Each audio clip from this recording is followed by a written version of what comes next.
Hello class, this is Varsha Patel Gulre. Welcome for lecture 6 of Basic Electrical Engineering and Electronics, in which we are going to see about the Kirchhoff's laws. There are two laws of Kirchhoff's.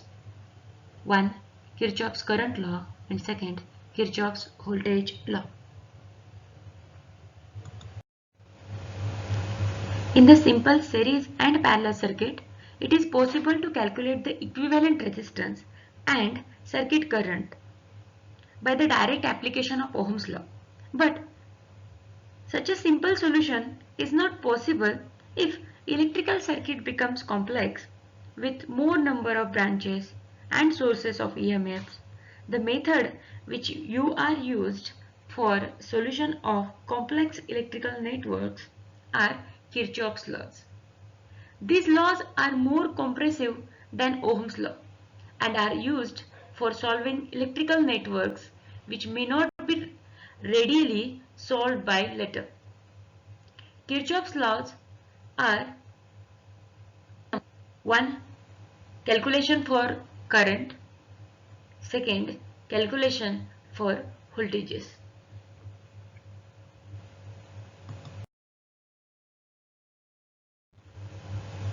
We will see analogy related with complex electric circuit. First one is a node. Node is any point where two or more circuit elements are connected together. Wires usually have each node has one voltage with respect to ground. Second terminology is branch. A circuit element between two nodes, or a branch is nothing but in which at least one element should be consist. Second terminology is loop. Loop is a collection of branches that forms a closed path returning to the same node without going through any other node or branches twice. It means we have to travel by one point, starting point, along with all branches and comes to the same point. This traveling path is called loop.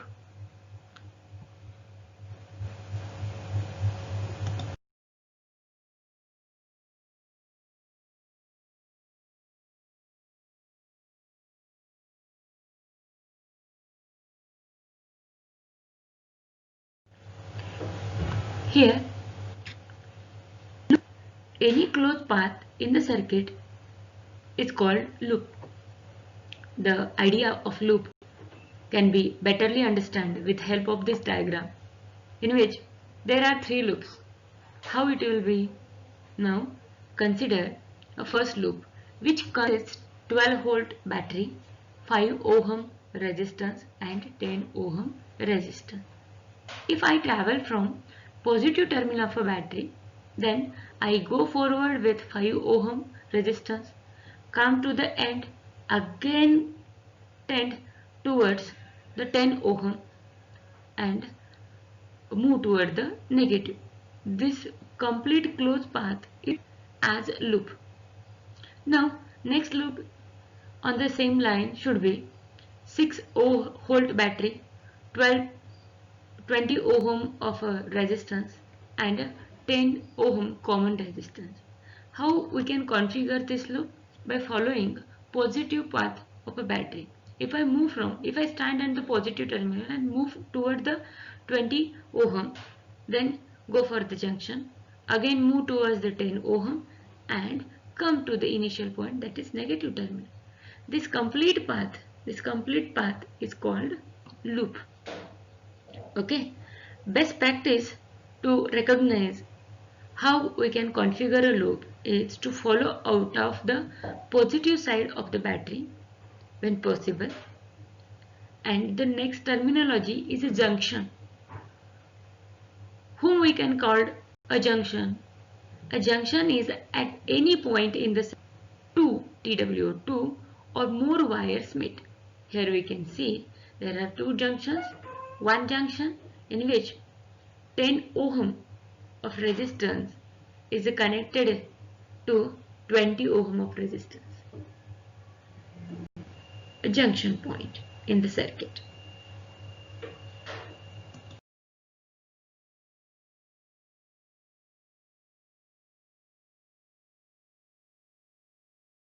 Kirchhoff's current law. This law is also called point law.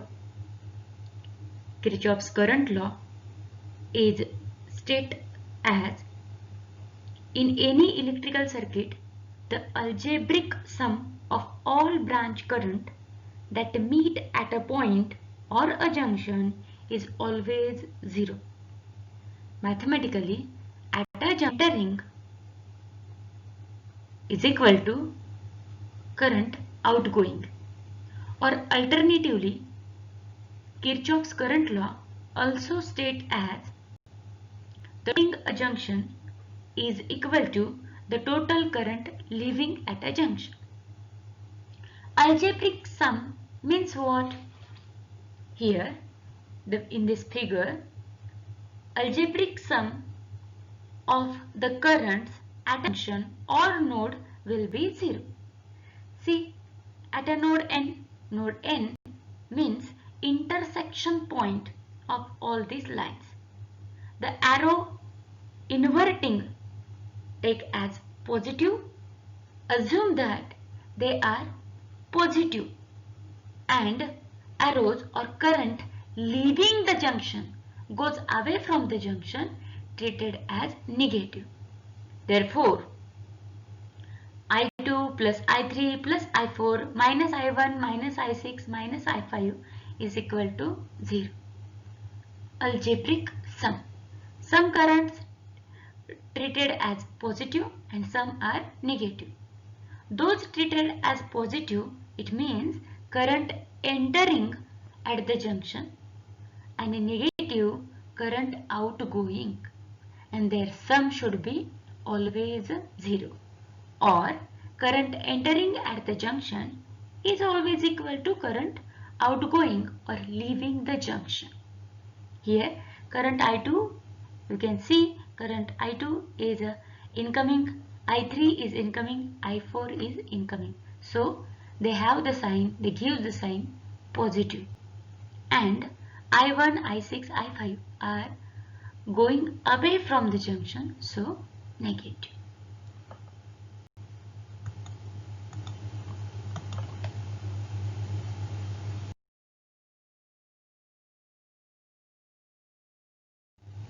As we discussed, KCL, Kirchhoff's current law, the algebraic sum of currents entering a node is 0.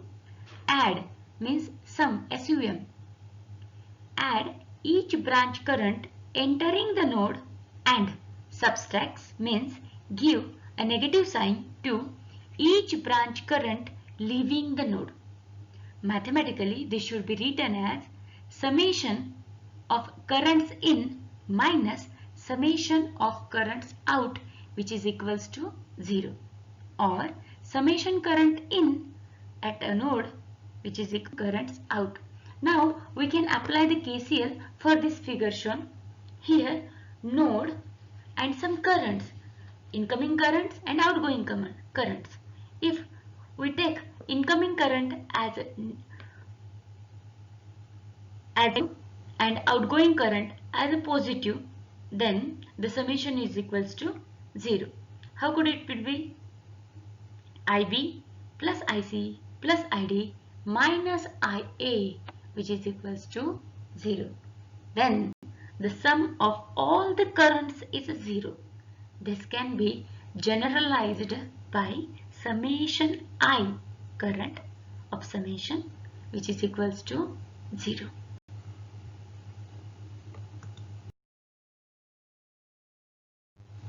Here is KVL, stand for Kirchhoff's voltage law.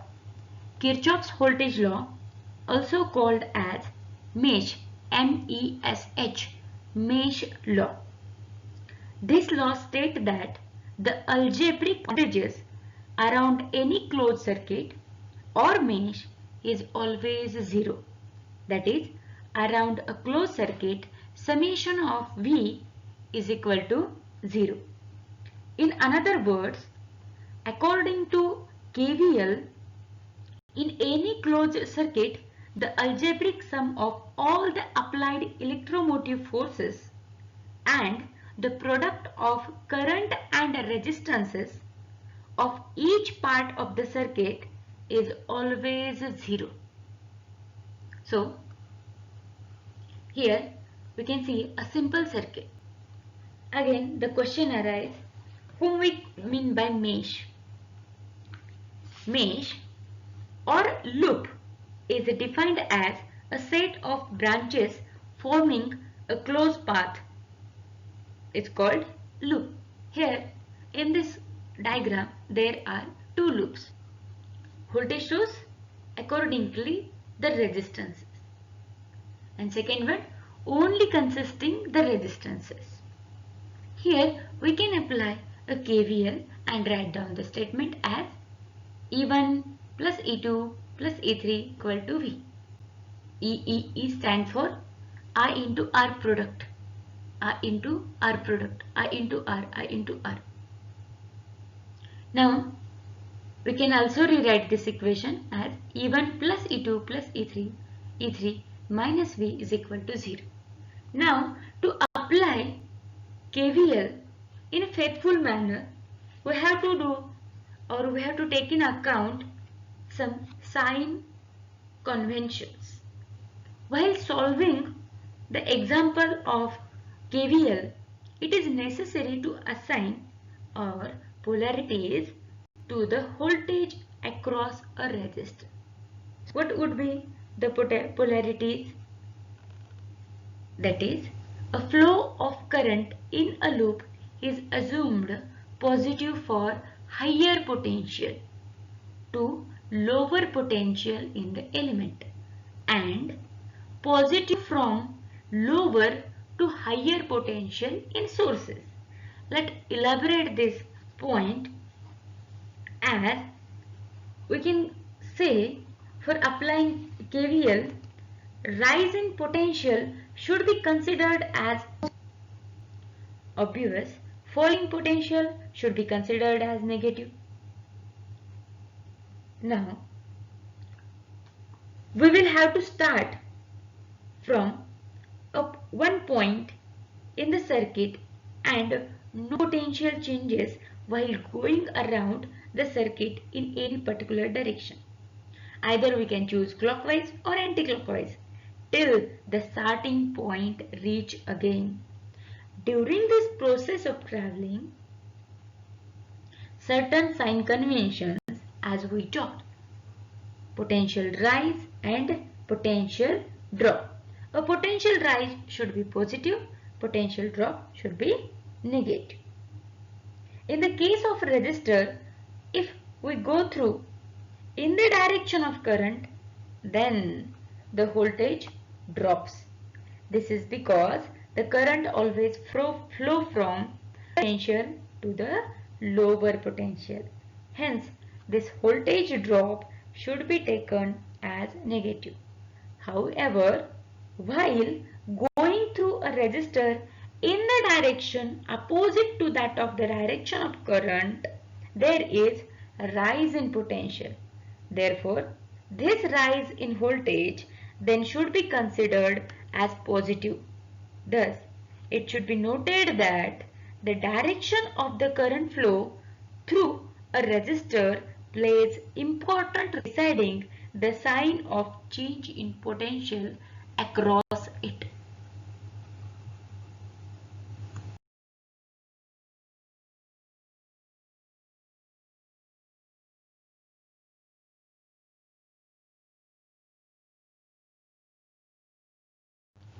While applying KVL, if we travel or trace the path along the closed loop from the positive marked terminal to negative terminal, then the associated potential change is called potential drop. The concept of potential drop can be well explained with this one. If you go from positive terminal two negative terminal of a battery or in corresponding with a resistance, then that traveling path or sign convention or the terminology which we can use is a voltage drop. Oppositely, if we trace the path along a closed loop from negative terminal to positive terminal of a resistor, then the associated potential change is called potential rise or voltage rise.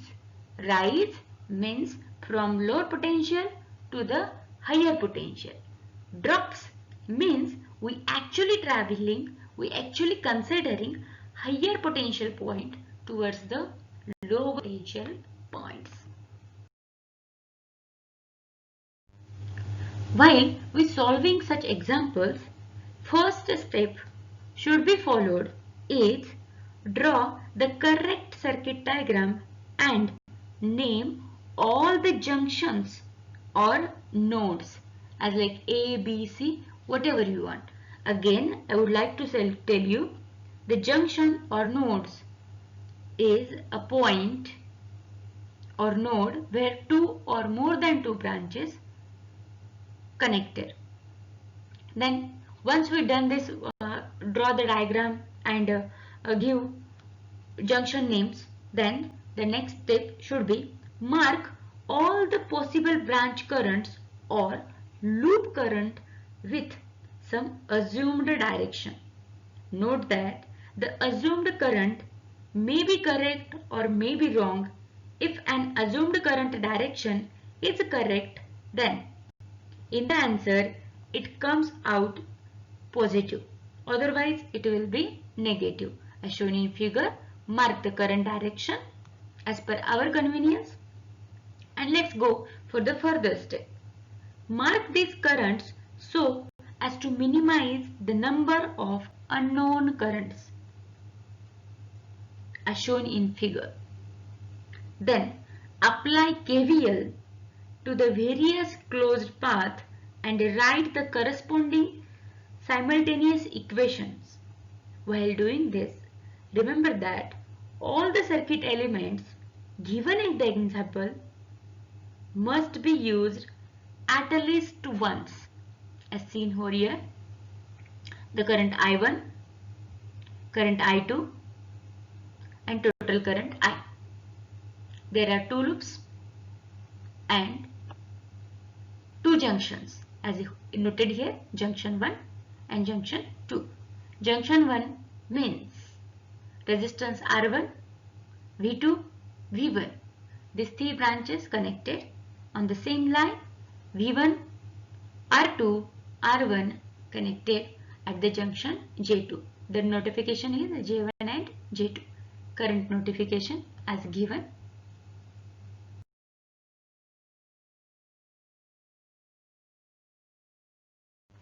Here is a solution for the figure.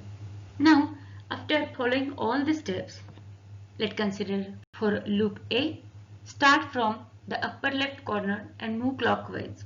Then 1 into 100 ohm plus 1.5 volt, which is equals to 0. Yes, we know that the product of I into R plus EMFs along the closed path must be equal to 0. Therefore, by this equation, I1 which is equals to 0.015 ampere. Now, let's apply for the loop B or second loop here. Minus 9 volt minus I2 into 200 ohm plus I1 into 100 ohm, which is equals to 0, and treat it as equation 4. Now we have a value of I1, so we can put the value of I1 into equation 4.